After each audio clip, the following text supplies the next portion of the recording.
শিলাস্কোপের সমস্ত গল্প শুনতে এখনই চ্যানেলটিকে সাবস্ক্রাইব করুন।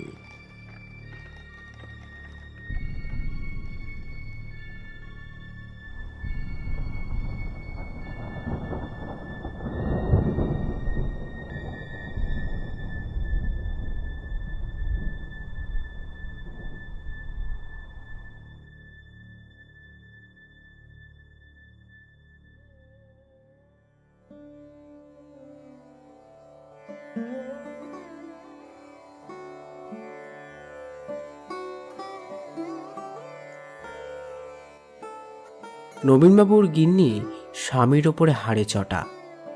একে তো নবীনবাবুর ট্যাকের জোর নেই, তার ওপর লোকটা বড্ড মিনিমুখ আর মিনমিনে। এই যে যখন তখন যেখানে সেখানে তাকে বদলি করে দিচ্ছে। নবীনবাবু যদি রোখাচোকা মানুষ হতেন তবে পারত এমন বদলি করতে। এবার নবীনবাবু নিত্যানন্দপুর বলে একটা জায়গায় বদলি হলেন। খবরটা পেয়ে গিন্নি বললেন,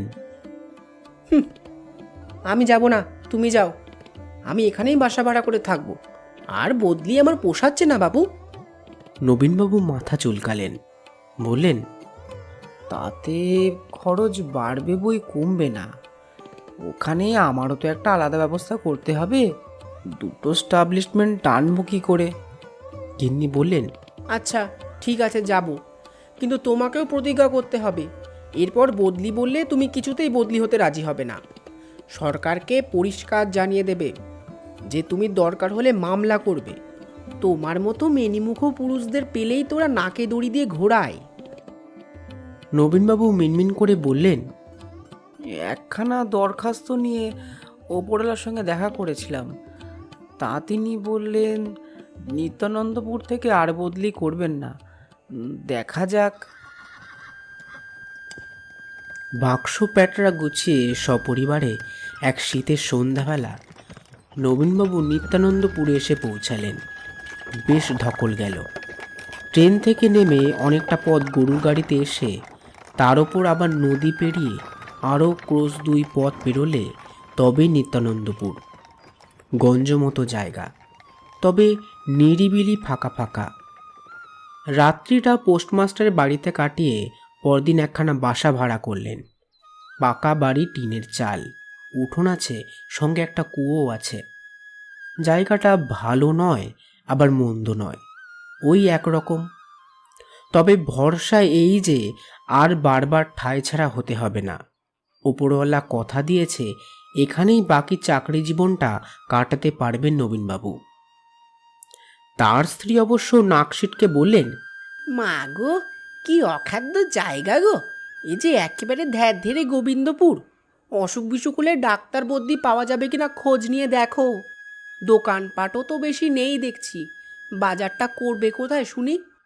নবীনবাবু বললেন, বাজার এখান থেকে 1 ক্রোশ, তাও রোজ বসে না, হপ্তায় 2 দিন হাট। তবেই হয়েছে। এখানে স্কুলটা কেমন, খোঁজ নিয়েছো? স্কুল একটা আছে, মাইলটাক দূরে, কেমন কে জানে।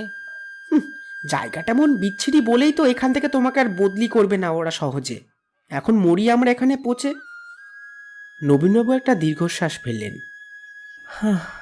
কি আর করা, নিত্যানন্দপুরে মানিয়ে গুছিয়ে নিতে হবে। প্রথম দিন বাজার করতে 2 ক্রোশ দূরে গিয়ে বেশ দমেই গেলেন তিনি। জিনিসপত্রের দাম বেশ চড়া, প্রত্যন্ত গা। এখানে জিনিস আনতে ব্যাপারীদের অনেক খরচা হয়। জিনিসপত্র তেমন ভালো পাওয়া যায় না। বাজারে হাল শুনে গিন্নি চটলেন, বললেন, আবার দরখাস্ত করো, অন্য জায়গায় বদলি নাও। এই জায়গায় মানুষ থাকে, মা গো। নবীনবাবু ফাপড়ে পড়লেন। এখন কি আর করা যাবে, তাই ভাবতে লাগলেন। একদিন সন্ধ্যাবেলা গিন্নি এসে বললেন, ওগো, খুকির তেলের শিশিটা ভেঙে ফেলেছে। 1 ফোঁটাও তেল নেই। আর রাতে রান্না করব কি দিয়ে? তেল পাবো কোথায়? এই দেখো না একটু খুঁজে। অনেক গেরস্ত বাড়ি ছোটোখাটো জিনিস পাওয়া যায় শুনেছি। অগত্যা নবীনবাবু বেরোলেন। বেশি লোকের সঙ্গে চেনাশোনা হয়নি এখনো। কার বাড়িতে যাবেন তাই ভাবছেন। ডান হাতি পথটা ধরে হাঁটতে শুরু করলেন। ডান ধারে একটু জঙ্গল মতো আছে। হঠাৎ দেখতে পেলেন জঙ্গলের একটু ভেতর দিকে একটা আলো জ্বলছে মনে হচ্ছে। নবীনবাবু কয়েক পা এগিয়ে গিয়ে দেখলেন একখানা ঝাপতলার দোকান বলেই মনে হচ্ছে। নবীনবাবু এগিয়ে গিয়ে দোকানের সামনে দাঁড়ালেন। দরিদ্র চেহারা হলেও দোকানি, কালো রোগাপানা কণ্ঠিধারী একজন লোক দোকানে বসে আছে, বিনয়ী মানুষ। নবীনবাবুকে দেখেই টুল থেকে উঠে বলল, আগে আসুন। নবীনবাবু খুশি হলেন। আজকাল বিনয় ব্যাপারটা দেখাই যায় না তেমন। সর্ষে তেলের খোঁজ করতেই লোকটা বলল, আছে ভালো ঘানির তেল।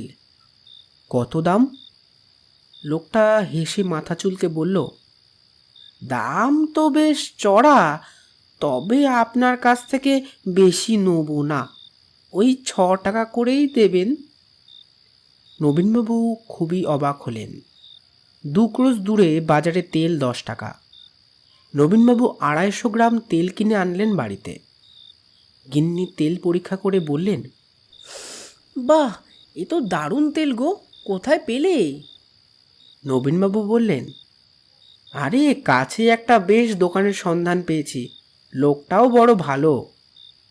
লোকটা যে সত্যি ভালো তার প্রমাণ পাওয়া গেল 2 দিন পরে। ডাল ফুরিয়েছে। সন্ধ্যার পর সেই দোকানে গিয়ে হানা দিতেই বিনয়ী লোকটা প্রায় অর্ধেক দামে ডাল দিল। বলল, আপনাকে অত দাম দিতে হবে না।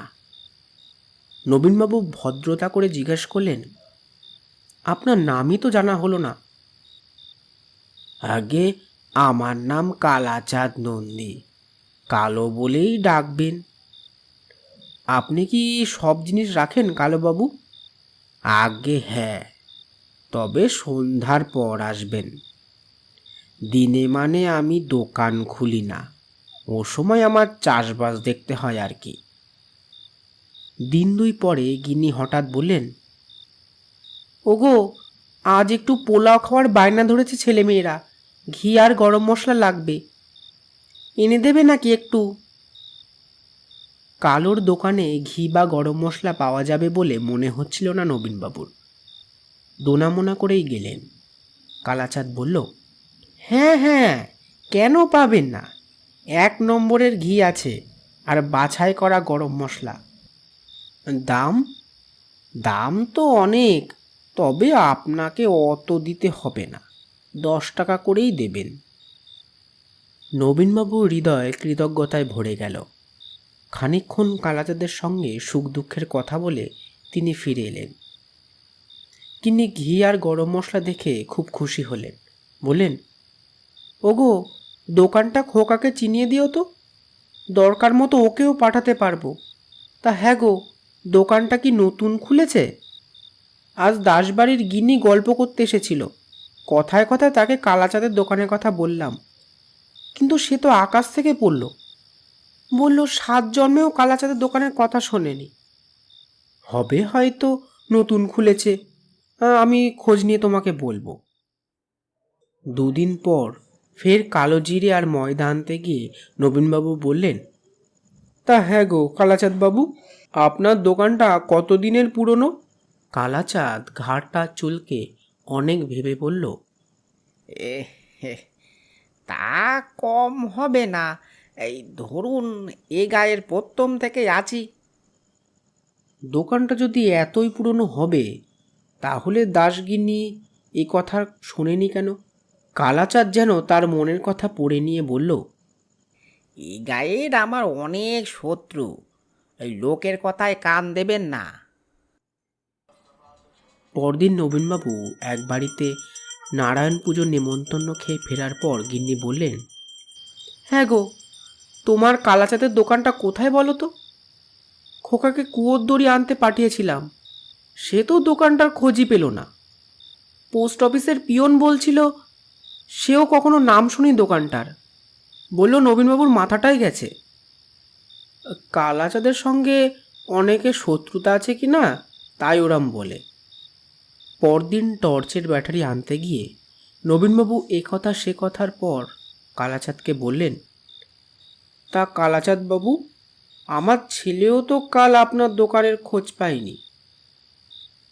কালাচাঁদ বিনয়ের সঙ্গে বলল, আর কাউকে পাঠানোর দরকার কি, নিজেই আসবেন। অন্যরা সব বলছে যে কেউ নাকি দোকানের কথা জানেই না। কালাচাঁদ তেমনই মৃদু মৃদু হেসে বলল, জানার দরকারই বা কি, আপনার ওসব নিয়ে মাথা ঘামাতে হবে না। নবীনবাবুর বুকটা একটু দুরু দুরু করে উঠল। বললেন, হ্যাঁ, তা আমি কিন্তু আমি ছাড়া দ্বিতীয় কোনো খদ্দের তো কোনোদিনও দেখি না দোকানে, চলে কি করে আপনার? কালাচাঁদ বিনীতভাবে বলল, একজনের জন্যই তো দোকান। হ্যাঁ,